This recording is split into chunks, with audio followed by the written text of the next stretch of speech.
Halo Sobat Bisa, hari ini kita bertemu lagi. Kita akan coba untuk belajar fisika. Materi kita hari ini tentang gerak. Kita mulai saja ya. Gerak, kira-kira apakah gerak itu ya? Mungkin kita pernah mengalami satu kegiatan atau satu kejadian. Ya, hampir setiap hari rata-rata kita selalu bergerak karena gerak itu merupakan salah satu ciri dari makhluk hidup. Nah, kalau menurut pendapatmu, apakah gerak itu?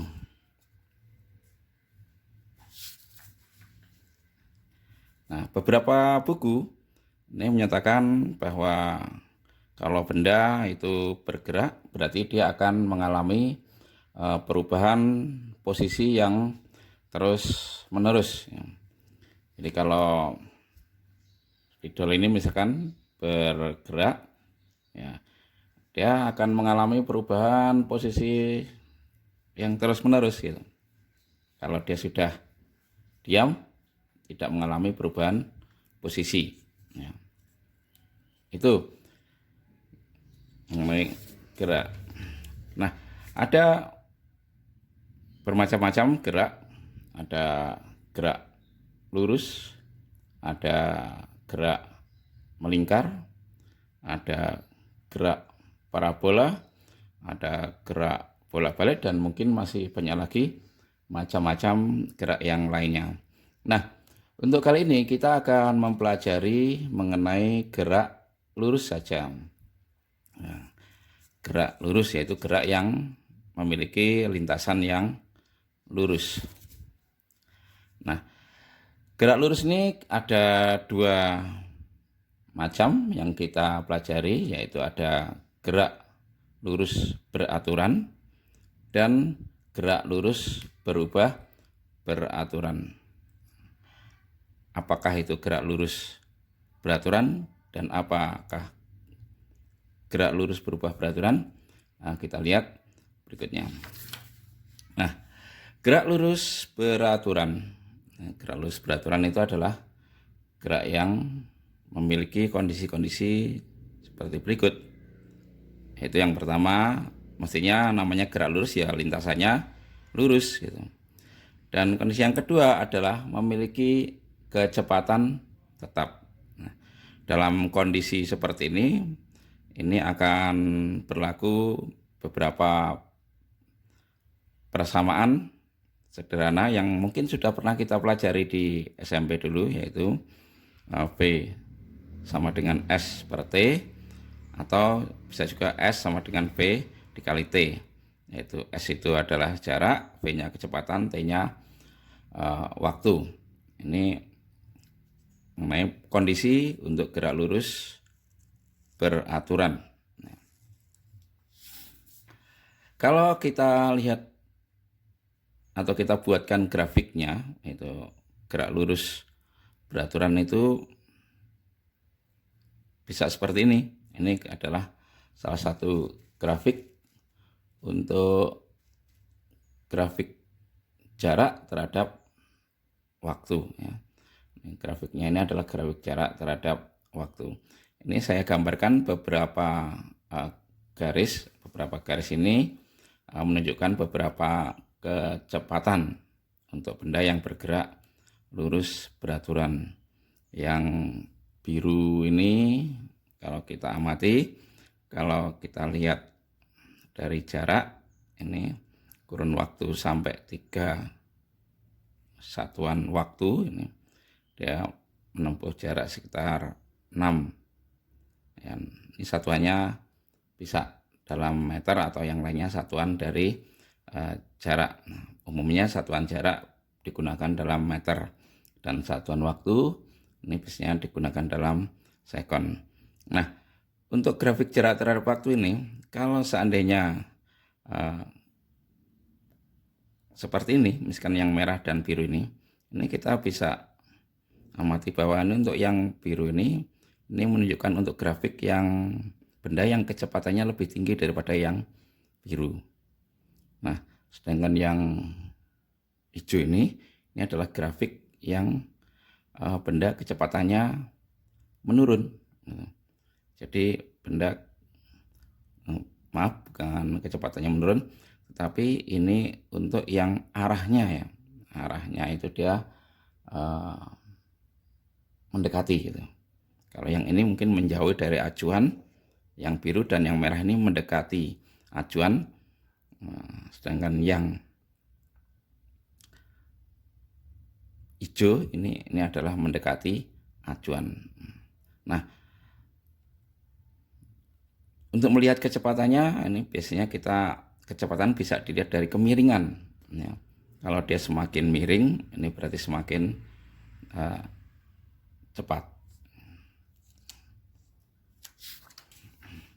Nah, kita lihat untuk grafik jarak terhadap waktu, kalau kita ambil satu saja, ini sebagai berikut. Misalkan ada sebuah benda bergerak, kalau kita amati, misalkan kurun waktu sampai dengan 3 sekon, dia menempuh jarak 12 meter. Ya. Ini, kalau ini saya gambarkan sini 1, sini 2 sekon. Ya. Nah, ini dia akan memiliki jarak tertentu. Jaraknya ini akan tetap. Ya. Perubahan jaraknya ini akan tetap. Untuk kecepatannya kita bisa melihat perubahan dari jarak yang ditempuh dibagi dengan waktu. Ya. Dalam hal ini, misalkan ini sampai dengan 3 sekon, jarak yang ditempuh adalah 12 meter. Dengan demikian, maka kecepatannya adalah 12 dibagi 3. Nah, ini sama dengan gradien garis. Kalau kita waktu dulu belajar mengenai kemiringan, mengenai gradien. Nah, gradiennya ini juga sama 12 bagi 3 atau 4. Nah, kalau untuk kecepatan, ini dari grafik jarak terhadap waktu, maka kecepatannya sama dengan ini 12 bagi 3 atau sama dengan 4 ya. Kalau kita ambil gradiennya juga akan sama. Nah, untuk grafik kecepatan terhadap waktu pada GLBB ini berupa garis lurus. Ini fungsi kecepatan terhadap waktu. Kalau kecepatannya tetap, maka grafiknya berupa garis lurus. Kita ambil contoh misalkan dari 0 sampai dengan 4 sekon. Ini satuannya misalkan ini sekon ya. Untuk waktu dan untuk kecepatan, misalkan kita ambil satuannya meter per sekon, maka andaikan kurun waktu 4 sekon untuk kecepatan 6. Jadi kalau dari grafik ini, kalau kita membaca grafik ini adalah ada partikel yang atau benda yang bergerak dengan kecepatan 6 meter per sekon. Misalkan kurun waktu 4 sekon, berapa jarak yang ditempuhnya?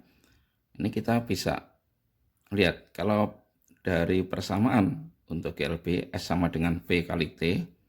Di sini V-nya sama dengan 6 dan untuk T-nya sama dengan 4, maka S sama dengan V dikali T atau S sama dengan 6 kali 4, ini sama dengan 24 meter. Kalau kita amati, ini akan sama dengan luasan daerah yang diarsir di bawah garis ini dengan batas 4. Ya. Jadi kita bisa melihat bahwa sebenarnya jarak itu sama dengan luasan ini. Ya. Setara ya, bukan sama, tapi setara besarnya itu setara dengan luasan. Luasan untuk grafik V terhadap T yaitu adalah daerah yang berada di diarsir di bawah garis S untuk batas sampai dengan kurun waktu T. Nah, itu untuk grafik kecepatan terhadap waktu pada GLB. Nah, kemudian bagaimana GLBB?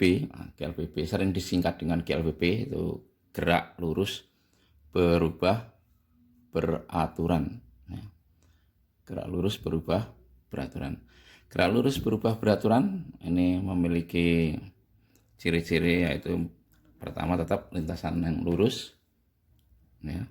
Kemudian ada percepatan, ya, ada percepatan. Percepatannya tetap. Nah, apa itu percepatan? Nah, percepatan itu ini adalah perubahan kecepatan terhadap waktu. Ya. Biasanya dinyatakan dengan delta V per delta T. Atau bisa juga kalau ada dua posisi, ya, Vt dikurang V0 dibagi dengan delta T. Nah, kemudian untuk jarak yang ditempuhnya ini bisa dengan menggunakan persamaan St sama dengan V0 dikali T plus minus setengah AT kuadrat. Nah, ini di persamaan ini kurang A, ya, kurang A setengah, harusnya adalah plus setengah AT kuadrat. Nah, gitu. Nah, ini untuk jarak. Ada sebenarnya persamaan-persamaan yang lainnya yang nanti akan kita pelajari lebih lanjut. Nah, ini untuk gambaran sederhananya saja supaya kalian ingat, mudah. Untuk percepatan itu bisa dicari dari delta V atau perubahan kecepatan bawah waktu. Untuk jarak bisa dicari dengan V0 dikali T ditambah setengah AT kuadrat. Bisa plus, bisa min ini untuk ada percepatan atau perlambatan. Nah, kalau kita lihat pada grafik jarak terhadap waktu pada GLBB, ini grafiknya seperti ini, melengkung, ya. Jadi untuk jaraknya terhadap waktu grafiknya melengkung. Ya. Untuk kecepatan kita bisa lihat dari ini gradien, kemiringan gradien. Ini untuk kecepatan. Nah, sedangkan untuk grafik kecepatan terhadap waktu pada GLBB ini bisa kita lihat seperti ini. Ini ambil contoh untuk yang mengalami percepatan, ya. Ini miringnya semakin ke atas. Kalau yang perlambatan terbalik, ya. Miringnya akan menurun gitu ya kalau mengalami perlambatan. Ini kita ambil contoh yang mengalami percepatan. Andaikan kalau kita baca di sini dari grafik ini ada sebuah benda yang mula-mula kecepatannya ini 2, ya. Ini V0 nih. V0-nya 2 pada saat T-nya sama dengan 0. Kemudian kurun waktu 4 sekon. Nah, dia kecepatannya mencapai 6 meter per sekon. 6 meter per sekon. Nah, sehingga kalau kita mencari percepatannya, kita bisa cari dari ini delta V dibagi dengan delta T. Delta V-nya ini 4, ya, 6 dikurang 2, dan delta T-nya ini 4. Berarti 4 dibagi 4 sama dengan 1. Artinya untuk kondisi ini benda memiliki percepatan 1 meter per sekon kuadrat. Ya. Nah, jarak ini sebenarnya kita bisa cari sama seperti pada GLBB, yaitu daerah yang diarsir di bawah garis nih, persamaan garis.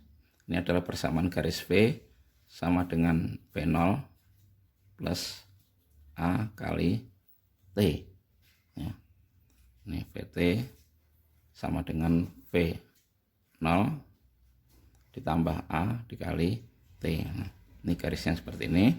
Nah, untuk kurun waktu sampai dengan 4, maka jarak yang ditempuhnya ini sama dengan luasan ini. Kalau kita hitung maka akan sama dengan bisa dengan menggunakan persamaan, yaitu S sama dengan V0 dikali T ditambah setengah AT kuadrat. kita harus mencari A dulu, atau bisa juga dengan teknik ini mencari luasan ini. Untuk mencari luasan ini kan bisa sama dengan V0 ditambah VT dibagi 2 dikali T. Nah, itu prinsip dari trapesium. Nah, ini untuk GLBB. Jadi sama sebenarnya untuk GLB dan GLBB untuk mencari jarak ini kalau dengan menggunakan grafik bisa dengan mencari luasan wilayah di bawah garis. Apa contohnya untuk GLBB? GLBB ini contohnya adalah benda yang jatuh bebas. Mungkin mudah-mudahan tidak ada yang pernah jatuh bebas ya. Cuma ada juga jatuh bebas sebagai sebuah olahraga, mungkin terjun bebas atau ya jatuh dari sebuah pohon. Itu kita juga akan mengalami jatuh bebas. Nah, ini juga bagian dari GLBB. Hanya bedanya kalau untuk benda yang jatuh bebas itu dia percepatannya sama dengan percepatan gravitasi. Ya. Nah, itu contoh yang lain untuk GLBB apa ya kira-kira ya? Apa ya? Nah, mungkin ada gerak vertikal ke atas dan juga ada gerak parabola. Nah, apa itu gerak vertikal ke atas? Ya. Gerak vertikal ke atas, vertikal ke atas. Nah, ini gerak jatuh bebas. Ini juga sebenarnya juga gerak vertikal, tapi dia bisa ke bawah gitu, vertikal ke bawah. Gerak jatuh bebas ini juga bagian dari gerak vertikal gitu. Tapi tidak ke atas, tapi dia ke bawah. Nah, untuk benda yang jatuh bebas ini kita bisa kesederhanakan dari persamaan GLBB. Benda yang jatuh bebas ini biasanya dia memiliki kecepatan awal 0. Ini kalau dia dilepas bebas. Nah, kecepatan setelah kurun waktu T dia akan mencapai G dikali T. Ini GT ini berasal dari G-nya itu kan percepatan gravitasi.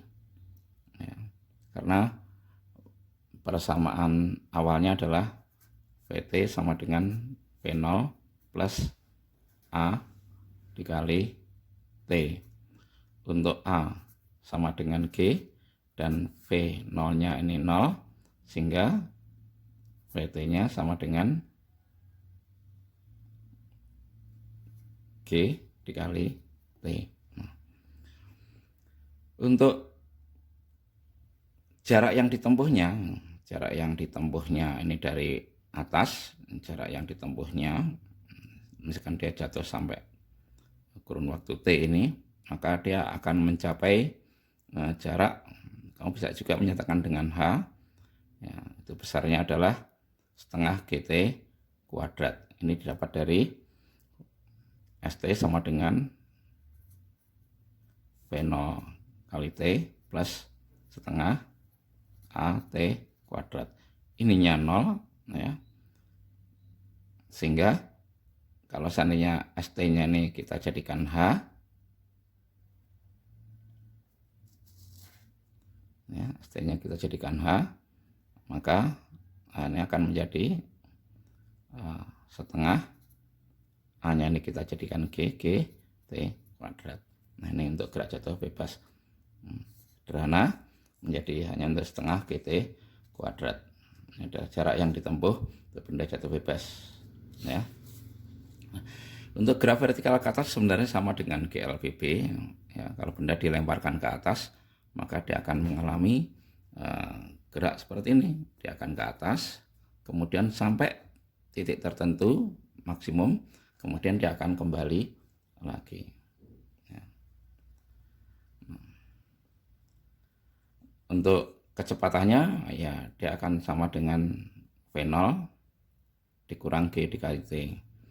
Kenapa min kali D? Karena percepatan itu ya, G itu adalah arahnya ke bawah. Untuk gerak vertikal ke atas ini bermula dari arah ke atas misalkan ya, kita bisa sebut saja kalau ke arah atas positif, ke arah bawah negatif. Untuk H ini akan sama dengan V0 dikali T min setengah GT kuadrat. Nah, jadi kalau kita ini hanya mengganti ini dengan G dan min ini. Ya. Jadi dari V0 T min setengah AT kuadrat menjadi V0 dikali T dikurang setengah GT kuadrat. Nah, ada gerak yang lainnya, yaitu paduan dari gerak lurus beraturan dan gerak lurus berubah beraturan, yaitu gerak parabola. Nah, gerak parabola ini akan kita pelajari nanti lebih lanjut di pertemuan yang lainnya. Oke, sampai di sini dulu. Terima kasih.